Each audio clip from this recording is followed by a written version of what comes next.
Very warm welcome once again to our biology class. Today onwards, once again, we are going to begin with the NCERT reading. Till our last class, we have already completed up to the ovary of female reproductive system. So today onwards, we are going to see the rest of the parts of female reproductive system. In this class, we are going to read of two paragraphs.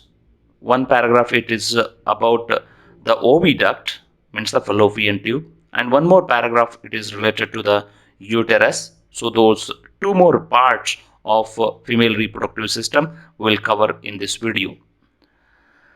Students, whatever oviduct we say, they are the two in number. They are even called as an fallopian tube. You have know that in PUC first year structural organization in animals where you got this example also.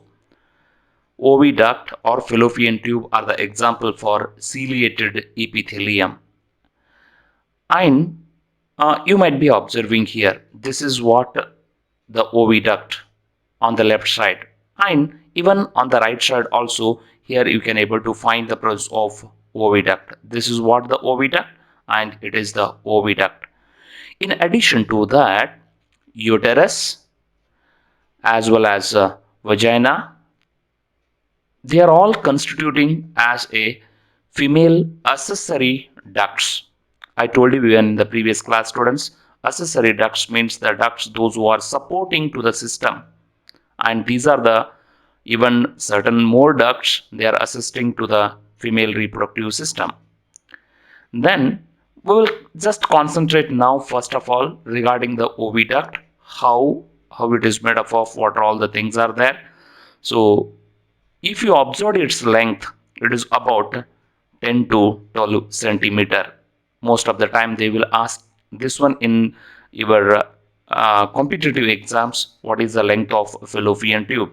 It is 10 to 12 centimeters, and it extends from the periphery of ovary to the uterus. You probably observing here, these are the ovaries, and from here these are extended. These are going to initiate and they are going to attach to the uterus. The part that closer to the ovary is funnel like structure. Okay, and what we call that funnel like structure, it is the fallopian tube. Remember students, whatever this oviduct is there, it is 10 to 12 centimeter long, and it is going to initiate from here, and at the initial region, the part which is closer to the ovary, it is the funnel like structure, and we call this funnel like structure as an infundibulum. In your again competitive exams, they will ask you what is the name of funnel like structure of fallopian tube. It is infundibulum. You might be seeing the funnels. Yes, so they have an edge, and at the center they have an opening also, same exactly like that it is there, students. And at the edge of it, we used to find the presence of the finger like projections. Those finger like projections are called as fimbriae. So if you hold your just hand in front of you, and fingers or palm directing towards you, you can able to feel that even students, whatever the fingers inner side is there, so they are the finger like projections are called as an fimbriae, and inner surface of those fimbriae are even have a ciliated epithelium, and due to the movement of these fimbriae along with the ciliated epithelium which is lined inside to them, they are all going to create the recurring current. So that will help in collecting the released secondary oocyte, and making it to be moved towards the ampulla region in the fallopian tube during the ovulation period of menstrual cycle. Now, here even it is clearly mentioned in the NCERT book, students, what is the function of these fimbriae. They are going to help in these, whatever the fimbriae are there. You probably observing here the fimbriae are there. Here even the fimbriae are there. What is the role of them? Which will helps in collecting the ovum after ovulation. Next to that, we are going to find the presence of slightly wider region. So this is the infundibulum, and we have discussed about the fimbriae present at the edge of the infundibulum. Next to the infundibulum, here there is a slightly wider portion is there, and to that wider portion we called ampulla. My dear students, remember that it is slightly wider portion and it plays very very important role in the fertilization, where there is a microenvironment is going to created, and that microenvironment is going to promote the fertilization fusion of male and female gametes in the female reproductive system. That's why even you need to remember this ampulla part for its function also. It is the part where the fertilization is going to takes place, right? And last part of the oviduct, we used to see that it is a long elongated part is there. It is the last part and we call it as the isthmus, and it is the narrow lumen and it joined to the uterus. You probably observing here. Here it is going to join to the uterus. Okay. Remember once again, students, I'm going to explain you later on how the sperms are going to reach to this site at the time of fertilization, how the fertilization occurs, and how it is started to move towards the uterus. All that things we are understanding, but remember that fallopian tube is plays a very very important role in the fertilization, because it is have a particular site, that ampulla is a site where the fertilization is going to takes place. That is also there in the NCERT, students, but it is given in the later pages.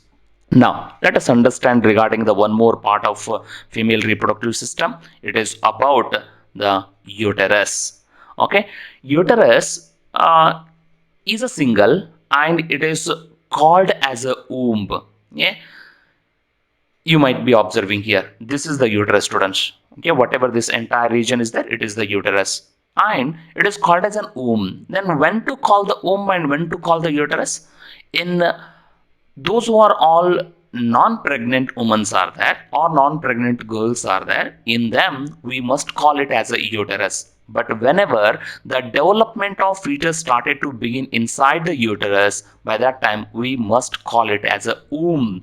Most of the time you heard that in the womb of the mother, that what I used to speak. In many more places you might be heard that, yeah, womb of the mother, womb of the mother. When we should have to call it as a womb? Whenever she is mother, she is carrying, she is conceived, by that time only we should have to call this uterus as a womb. Yeah, and how it looks like, students? It is looks like it have a inverted pear like structure. You might be seeing the pear fruit. Yeah, you can observe here, students, it is the womb and it is appears like the inverted pear like structure. So these are the pears. Actually this is what the pear fruit. So if you just consider this pear as inverted, okay, upside down, how it looks like, so in the same way the uterus even appears. And uterus is also well attached to the pelvic wall with the help of ligaments. Yeah, there are the many ligaments are there. What are the ligaments, students? They are the fibrous structures. They are help in holding the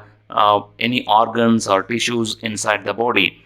Then uterus is going to open into the vagina through the narrow cavity that is called as cervix. Yeah, the uterus opening into the vagina, or vagina opens into the uterus, but not directly it is going to open. It is going to open through a small narrow cavity. That narrow cavity is called as an cervix, and cervix have an internal canal, so it called as an cervical canal. Okay, what happens at the time of coitus activity?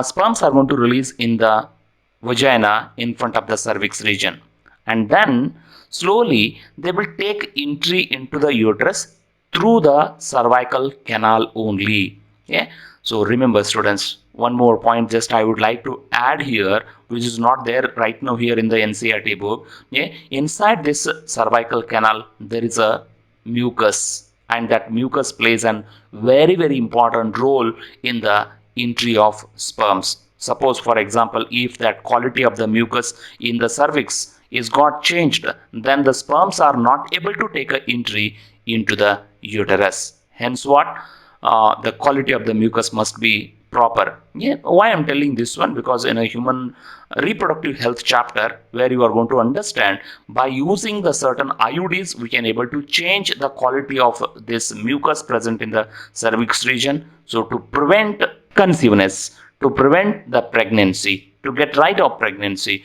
We are doing that actually. Yeah, because of that, I would like to tell you the quality of the mucus plays very important role for the entry of the sperm into the uterus. Okay, I hope you understood up to this particular point. Yeah, up to the cervical canal. Then, along with the vagina, forms the birth canal. That one more point is added over here, students.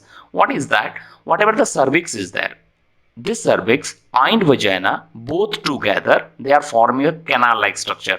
So that canal is called as a birth canal. When to call this as a birth canal? At the time of expulsion of baby. Whenever the baby is getting delivered, by that time only you should to call it as a birth canal. Yeah? In rest of the time, you can call it as a cervix, you can call it as a vagina, but during the birth, you should call it as a birth canal. Yeah? And the wall of uterus, it have a three main layers are there. It is made up of the three layers, and all those layers are plays very important role. What are those three layers, students? Then outer one is the known as an perimetrium. It is the connective tissue made layer, and middle one is myometrium, plays very important role at the time of delivery. So this is smooth muscles made layer it is, and inner one is the glandular layer. It is known as an endometrium, and the endometrium, which is lined at the inner side of the uterus, and it is frequently subjecting to the changes. Yeah, it never remains constant. It will frequently keep on changing during the menstrual cycles in the reproductive phase of female primates. Yeah, that is what the endometrium. Yeah, you might be know that during the menses, actually the discharge through the vagina is occurring. What the discharge contain? It contains nothing but the blood as well as the cell debris or the parts which are released from the endometrium only. Yeah, I'm going to discuss even in detail regarding this endometrium in the explanatory videos. Yeah, so right now as we are reading the NCERT, let us be limited ourselves to with the NCERT only. And the endometrium is undergoes the cyclic changes during the menstrual cycle, that what they have given, while myometrium exerts strong contraction during the delivery of baby. Just I have told you, students. Okay, let us just end our class. This is what all about the two important part. Yeah, in the next video I'm going to be explaining regarding the one more part is left over, that is a vagina. So, and even external female genitalia, both that things I'm going to explain in the next video. So thank you for watching. Yeah, please like it, and even if you not yet subscribed, please do subscribe also. So I will try my level best to upload constantly such videos that are related to the PUC biology syllabus. Thank you once again, students.